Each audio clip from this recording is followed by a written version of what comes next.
جو پاکستان کا اگلا وزیر اعظم ہو۔ تو جب ان کو اس بات کا شبہ ہوا تو انہوں نے کہا کہ جو جنرل قمر جاوید باجوہ کے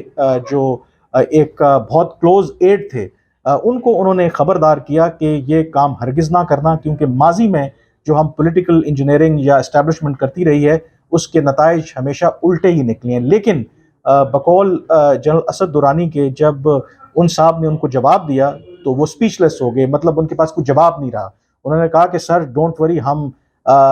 اس دفعہ جو ہے نا وہ تمام گند کا صفایا کر دیں گے پاکستان سے۔ اور اب اسد درانی صاحب یہ کہتے ہیں کہ کاش وہ جو شخص ہیں، شخصیت ہیں، وہ مجھے ملیں تو ایک دفعہ میں انہیں ضرور کہوں اور انہیں کمپلیمنٹس دوں کہ ڈیفینیٹلی آپ نے صفائی تو کی ہے، لیکن صفائی ایسے کی ہے وہ نہیں جس کی آپ توقع کر رہے تھے۔ اب جو اسد درانی ہیں ان کے خیال میں یہ جو ایک دفعہ پھر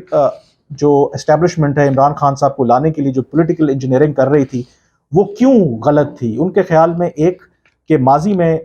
ہم نے ان کے خیال میں اسٹیبلشمنٹ نے جتنے تجربات کیے اس کے بالکل بھی نتائج ٹھیک نہیں نکلے، اور وہ خود کہتے ہیں، حالانکہ ان کا تعلق آرمی سے رہا ہے اور ان پر بھی الزام رہا ہے کہ جو اصغر خان کا کیس ہے کہ بطور جب D G I S I انہوں نے بھی سیاسی جماعتوں میں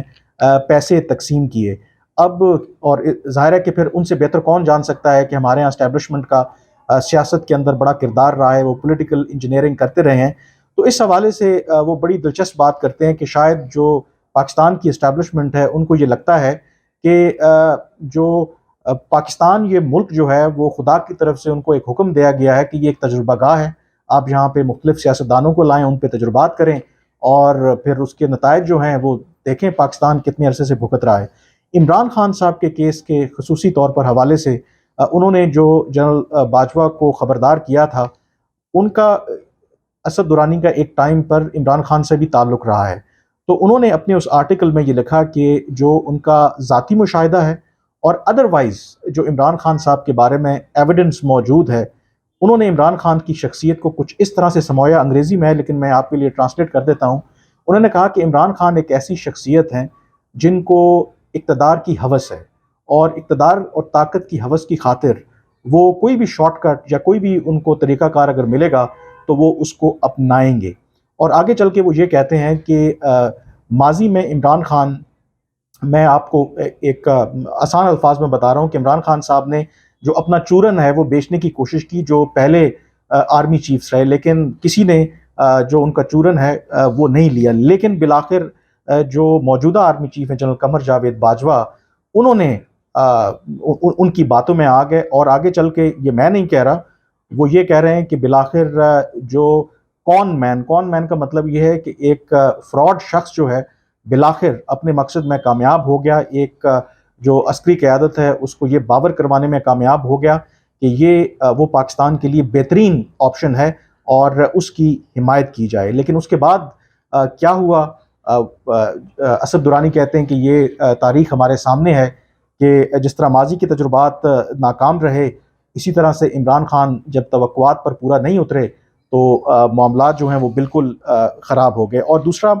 جو یو ایس کانسپریسی کی بات ہے اس کو بھی یہاں پر وہ اس کو چیلنج کرتے ہیں۔ وہ کہتے ہیں کہ عمران خان صاحب نے بڑا سکسیسفلی اپنا یہ بیانیہ ترتیب دیا کہ جیسے امریکہ کو پوری دنیا میں صرف عمران خان صاحب سے تھریٹ ہے۔ وہ یہ کہتے ہیں کہ اگر انہوں نے تاریخ پڑھی ہوتی تو ڈیفینیٹلی امریکہ دنیا میں رجیم چینج کرتا ہے، لیکن رجیم چینج وہ کوئی سائفر کے ذریعے نہیں کرتے، اس کے طریقہ کار جو ہیں وہ الگ ہوتے ہیں۔ اور پھر آگے چل کر جو دلچسپ اس کے اندر پہلو ہے عمران خان کی شخصیت کے حوالے سے، تو انہوں نے بات کی ہی یہ جو انہوں نے وارننگ دی، تو ان کو افسوس ہے کہ وہ جو خبردار کیا تھا اس پر جو اس وقت کی عسکری قیادت ہے انہوں نے کان نہیں دھرا، اور اس کا نتیجہ یہ نکلا ہے کہ آج ہم دیکھ رہے ہیں کہ عمران خان صاحب اور جو اسٹیبلشمنٹ ہے وہ بالکل آمنے سامنے ہیں۔ اور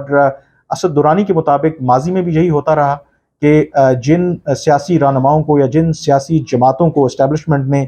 اس امید پر ان کی حمایت کی کہ شاید وہ ہمیشہ ان کے کٹ پتلی بن کے رہیں گے، ایسا ہوا نہیں، اور بالآخر وہی جو سیاسی جماعتیں ہیں، وہی جو سیاسی رہنما ہیں، وہ اسٹیبلشمنٹ کے خلاف ہو گئی۔ اس کیس کے اندر وہ یہ کہتے ہیں کہ عمران خان کا جو کیس ہے وہ ایون جو ماضی کے جو قصے ہیں یا ماضی کے جو کیسز ہیں ان سے زیادہ خطرناک ہے۔ اس کی وجہ یہ بتاتے ہیں کہ یہ کلاسک ایگزامپل ہے یہ فرینکنسٹائن مانسٹر والی بات ہے. اب بہت سے لوگ جو نہیں جانتے، بنیادی طور پر فرینکنسٹائن مانسٹر جو ہے ایک فکشنل کیریکٹر ہے، یعنی کہ ایک ناول تھا 1818 میں پہلی دفعہ اس کیریکٹر کا ذکر کیا گیا کہ جب ایک سائنٹسٹ کو کوئی ایسا طریقہ مل گیا کہ اس نے ایک مخلوق ایجاد کی، اور وہ جو مخلوق تھی جب اس نے انسانوں میں گھلنے ملنے کی کوشش کی، اس میں جب اس کو جو دنیا تھی اس نے ریجیکٹ کر دیا، تو پھر جو اس کا خالق تھا، وہ جو مخلوق تھی وہ اسی کے درپے ہو گئی. تو بنیادی طور پر اگین یہاں پر وہ عمران خان صاحب کو اسی جو ناول کا کیریکٹر تھا اس سے تشبیہ دے رہے ہیں، اور وہ یہ کہہ رہے ہیں کہ عمران خان صاحب کیوں زیادہ خطرناک ہیں، کیونکہ انہوں نے جو اپنا، یہ اسد درانی صاحب کہہ رہے ہیں کہ اپنے جو پاگل پن ہے، پاگل پن کا جو آپ کہہ سکتے ہیں کہ سحر، وہ لوگوں کے اوپر طاری کر دیا ہے. عمران خان ان کے بقول وہ جن ہیں جو بوتل سے باہر آ گئے ہیں. اب اس جن کو بوتل میں دوبارہ کیسے بند کیا جائے، یہ بہت بڑا اسٹیبلشمنٹ کے لیے ایک سوالیہ نشان ہے. جو عمران خان صاحب یہ لانگ مارچ لے کے آ رہے ہیں، یقینی طور پر اب جو انہوں نے ایک سخت پوزیشن لی ہے، یہ اسٹیبلشمنٹ کے لیے، موجودہ عسکری قیادت کے لیے ایک بہت بڑا امتحان ہے. اور اپنا جو آرٹیکل ہے وہ اس طریقے سے کنکلوڈ کرتے ہیں، بنیادی طور پر کہنا وہ یہ چاہ رہے ہیں کہ جب آپ قدرت کے قانون ایک دیا گیا ہے، جب اس میں چھیڑ چھاڑ کرتے ہیں تو ظاہر ہے کہ اس کے نتائج جو ہیں وہ پھر آپ کے حق میں نہیں آتے. اور وہ جو شعر انہوں نے کنکلوڈ کیا جیسے اپنا آرٹیکل، انہوں نے کہا کہ زندگی کیا ہے عناصر میں ظہور ترتیب، موت کیا ہے انہی اجزاء کا پریشاں ہونا. مجھے اجازت دیجیے، اللہ حافظ.